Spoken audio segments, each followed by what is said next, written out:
surgical nuances pertinent to the 21st century.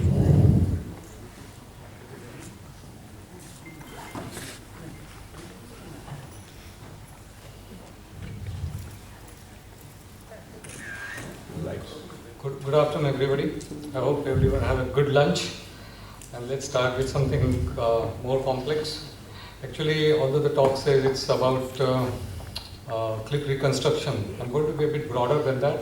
I'm going to talk about management of complex aneurysm and then dwell on clip reconstruction. Well, I think clip reconstruction is a small part of the overall management. We will also talk about in the Western and Indian context, and where I have my experience, I'll give you some insight into how things work there. If time permits, I might be able to show you a couple of videos, but I think that's my last priority, to show how good I am. I like to share an experience with you, which I have gained over the last 20 years working in Western countries. Sorry, this is my background. I've had an experience of about operating more than 800 aneurysms in the UK for over 16 years.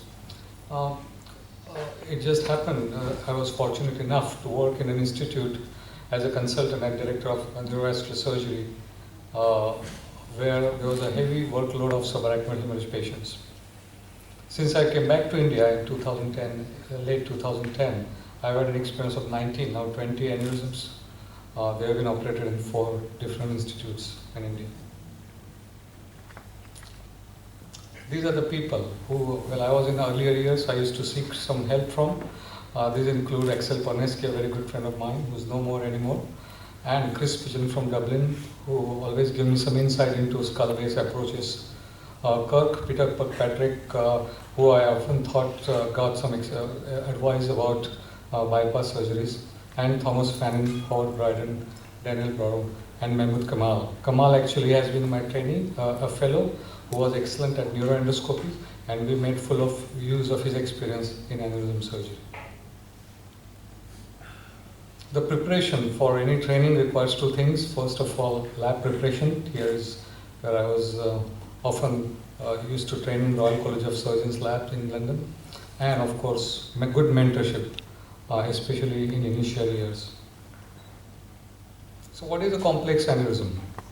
In my view, in my experience, well, you could say all aneurysms are complex, fair enough, but there are some more complex than others, and some of the complex aneurysms that I find very difficult to treat are blister-like small aneurysms, fusiform aneurysms of the major vessels, aneurysms that transgress the dural boundaries at skull base, multiple aneurysms on the same vessels, aneurysms in connective tissue disorders and patients like Ehlers-Danlos syndromes, previously wrapped aneurysms, and aneurysm recurrences after initially successful endovascular treatment.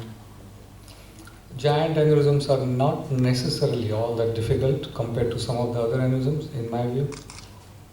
And of course, aneurysms associated with vascular aberrations. I'll show you a couple of examples. We'll go by how we get along on time front. So, what are the common management options? These options, I've given you 5 or 6 options. And in my experience, this is the first choice of my option, and then going into next and next and next. So, masterly inactivity in some of the patients, especially poor grade, who are extremely old, who have got coexisting life-threatening disease, and who present very late. We have to always keep at the back of our mind the natural history of subarachnoid hemorrhage. After 1 month, the re-rupture rate comes back to very low, and after 1 year, it's almost the same as unruptured aneurysms. So we have to take that into consideration. Second thing is the neurovascular surgical fraternity has been very lucky, including myself, that we now have endovascular colleagues which can help us in managing complex aneurysms. And that has taken a lot of burden away from us, improving patient outcomes, albeit at a higher cost, but in the long run probably more beneficial. So they have multiple tools in their armamentarium, including coiling, stent-assisted coiling, flow diverters, and so on, which can help us in achieving better results than sometimes surgery can achieve. Then we have clip reconstruction of aneurysms, vessel walls, and aneurysmal neck, vascular bypass followed by trapping or open surgery, primary open repair, aneurysmography as we call it, wrapping, ligation. Maybe I'll show a couple of examples if I get a chance. Anterior ligation of parent vessels, usually to be condemned nowadays, but I've done it, and a combination of above. This is the paper that I dwell on, that my experience comes from. This is uncoilable or endovascularly uncoilable aneurysms that we have published, a series of 75 aneurysms about 3 years ago. And there are some more publications in relation to complex aneurysms, their management and their complications. Some on the polyneal front, in the UK, I presented an editorial review on ICUR studies and our own audit, National Subarachnoid Audit, and the implications in neurovascular services, which attracted, in fact, quite a lot of criticism. And also, I had an opportunity to operate a number of aneurysms which were previously wrapped, and we had to re-explore and operate. So we have published. I may be able to share you some of the cases if I get an opportunity. So the decision making is probably the most important. Which option to use, when to operate, when not to operate, when to hand over to endovascular colleagues, when to seek their support. It requires, in my opinion, 4 things. First, a neurovascular experience. That means subspecialization. You have to subspecialize. You cannot be a master of all. You have to have enough experience.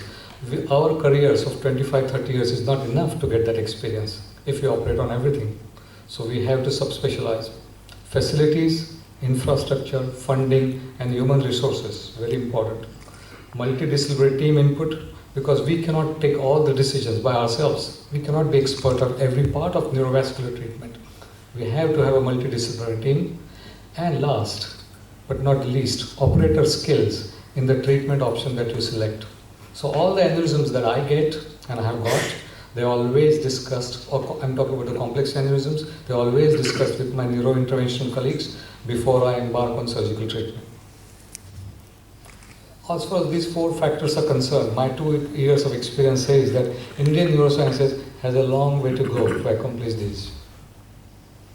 Which approach you use, whether big flap, small flap, or it's supraorbital craniotomy, it doesn't really matter as long as you stick to the basics. These are the common techniques I use for complex aneurysms. I prefer the parallel clipping option for blister-like aneurysms.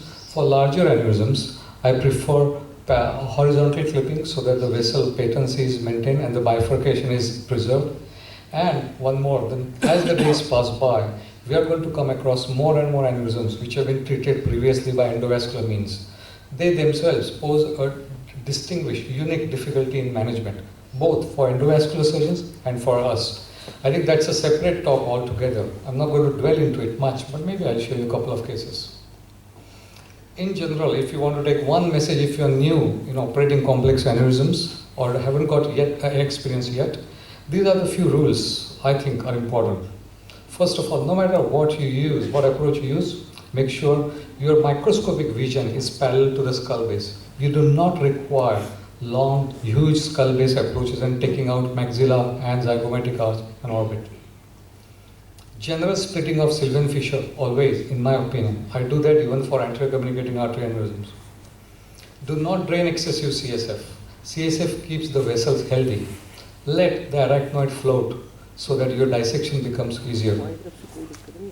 Dissect on the major vessels. They are safe. It's very difficult to rupture internal carotid artery or MCA. So always dissect on the vessels, because laterally on the vessels there are no perforators. Most of them are medially. Prefer sharp dissection to blunt dissection. I personally hate an instrument called ball dissector. I do not use it. And always use weaker suction. One instrument that will always damage the aneurysm wall is your suction and strength of the suction. Use judiciously temporary clipping. I follow a 2-minute rule. I don't have time to elaborate into it, but to make it short, if we put a temporary clip for 2 minutes, I let it reperfuse for 4 minutes. and then go back again 2 minutes. I do not prefer to apply temporary clipping more than 2 minutes unless it's an emergency. Always have an intraoperative experience assistance. If I manage to show a video, I'll show you a few seconds where there are actually 3 hands operating. You need to have an assistant who can operate with you under microscope. And last, your surgery, however good it may be, in my view, is incomplete without a post-operative angiogram. Always get an angiogram done. Whether it's a 3D CT angiogram or a standard DSA, it doesn't matter, because you will, however well you operated and you clip the aneurysm satisfactorily, you might get unpleasant surprises, and that is the way to learn. Some of the examples of clip reconstruction as I was talking about, a large carotid artery aneurysm clipped by multiple clips, fairly straightforward actually, it wasn't that difficult, and a post-operative angiogram. Another similar carotid artery aneurysm with clip reconstructed and a post-operative 3D CT angiogram.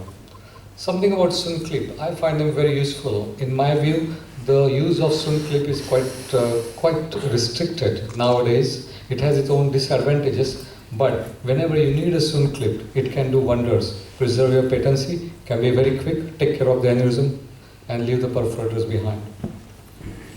Now, this is an aneurysm that we actually explored, had a subarachnoid hemorrhage after coiling of anterior communicating artery aneurysm after about 6 months, minor sentinel headaches and a CT scan, a streak of blood.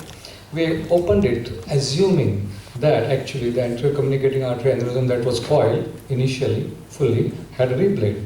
Well, the coils had in fact came out and it had extruded from the aneurysm, but the aneurysm had not bled. What had bled was in fact a new blister-like aneurysm here. And these aneurysms are quite complex.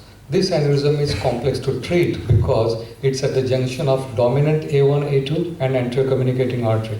However, if you can dissect the anterior communicating artery complex like this without rupturing any of the aneurysms, actual clipping itself is not very difficult. What I did in this case is put 4 temporary clips on both A1s and both A2s distally, clip the smaller blister-like aneurysm first using a parallel clip, and then clipping the main anterior communicating artery aneurysm wasn't difficult at all. Another aneurysm, again, we've been coiling aneurysms since 90s in the UK. Here, we are picking up probably now more, so in your experience, you will come across these kind of aneurysms more. This is a middle cerebral artery bifurcation aneurysm that was coiled, regrown, and we decided to electively clip it. And you can see, which would have been very straightforward MC aneurysm to clip with a single straight clip, now has become difficult because of the coil mask. However, if you dissect both M2s, both M1s, the perforators and M1 trunk, here you can see at the background, then you got good temporary control from all the 3 vessels, and clipping should not be a major problem. If need be, you can always evacuate some of the coils.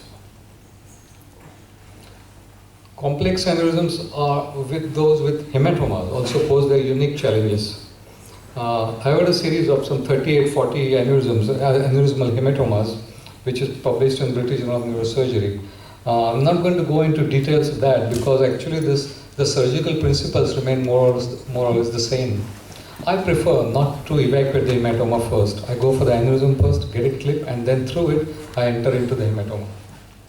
One thing, as I showed you, that sometimes, if this type of situation you come across quite often, that one A1 is aplastic, hypoplastic, or not seen on the angiogram, and actually this aneurysm then acts like a middle cerebral artery bifurcation aneurysm.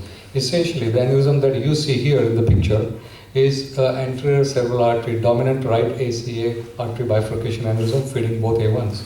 Now, if you see the diagrammatic picture, if you clip on the left side, it is likely that both A2s might be compromised. So you have to put a clip that is parallel to the T of the junction. And sometimes it can be easy, sometimes it can be difficult. That's how we had explored to a standard supraorbital minicranial. Temporary clip on the only one A1 that we had. There was no other A1, as you can see. That's optic chiasma. This is internal carotid artery. That's M1, and this is A1 with a temporary clip. That's the aneurysm opened with suction, and that's the clip applied as we had envisaged on the diagrammatic picture, preserving not only both A2s but preserving the Hübner as well. Very important, because if you do sacrifice the Hübner, a patient can land into cognitive deficits. Another difficult clip reconstruction, carotid artery bifurcation aneurysm, quite large. That's the DSA, dominant hemisphere. This is the supraorbital mini craniotomy. As long as you are low on the skull base, look at that, and your dura the vision is parallel to the skull base, that should be fine. Dr. Choudhary, I'm sorry, but one more minute, please. Oh, sorry, yes. And that's the post-op aneurysm. And another few of them similar like that. You could go on and go on, but before I just close, that's one of the aneurysm I would like to show. Not very difficult again, a large MC aneurysm. Skip the video and I'll show you how we dissected both the M2s, and that is the post-op angiogram. Not only the aneurysm is gone, the M1 is recreated and there is better distal perfusion. So what is good outcome for complex rupture aneurysms? I would say independently validated modified Rankin scale of 0 to 2 with a rebleeding rate of 1% in more than 50% will be excellent outcome. And to summarize, the decision making regarding which is the best option for selected aneurysm is the key element for good outcome. More complex aneurysm gets, more basics one needs for its successful management. And last, aim of the treatment for an individual case is to prevent rebleeding, preserving neurology. And for a cohort, it is to beat the natural history of subarachnoid hemorrhage. If you keep that in mind, I'm sure we all will do well. Thank you very much. Thank you, Dr. Choudhary. Since he has overshot time, we have time only for a question or two. Are there any questions from the audience? Can we have the lights? I can't. Yeah. Yes. Please tell your name and where you're from. Dr. Mishra, I am from Muscat, but basically from Mumbai, neurosurgery. See, actually here, it looks that this presentation discourages the things. For simple things, we have made complex. Actually, like hematoma, it cannot make aneurysm if it is a secular aneurysm, nice neck, makes it complex.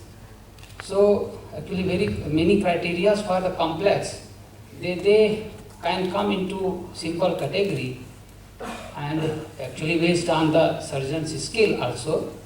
But all those which you have mentioned complex, they don't look like that much complex. I fully agree. What I find, these are complex for me or for any ordinary surgeon. I do not say I agree. Some of the good vascular surgeons would find many of the aneurysms very easy. I do find them difficult. And because I simply have the experience of managing a number of aneurysms, but that's not to say that I'm a very skilled surgeon. I'm just an average neurovascular surgeon who's managed to operate more than 800 aneurysms. So that's my personal view of what I think is complex, but you're right. Thank you. Any other question? If there are none, then I would like to ask a question. Dissecting aneurysm, which clip and how do you do it? Well, the blister aneurysm that you showed, the blood blister aneurysm as we call it, what clip and do you take any special precaution? Because these are very fragile arteries and can easily rupture. Yes, they are. Actually, I do use the small mini clips with one curve. And what I do is I trap the aneurysm first and get the aneurysmal, that portion that is trapped emptied, and then clip with a mini clip, and then one by one slowly open the aneurysms. Many a times the neurointerventional colleagues keep the balloon ready in the parent vessel. So it is difficult. All the ruptures, actually we are in a process of publishing blister-like aneurysms, and majority of ruptures that have happened in my experience are with the blister-like aneurysms. In fact, that's why if I see the classification, that was my top number, that they are the most difficult aneurysms to treat.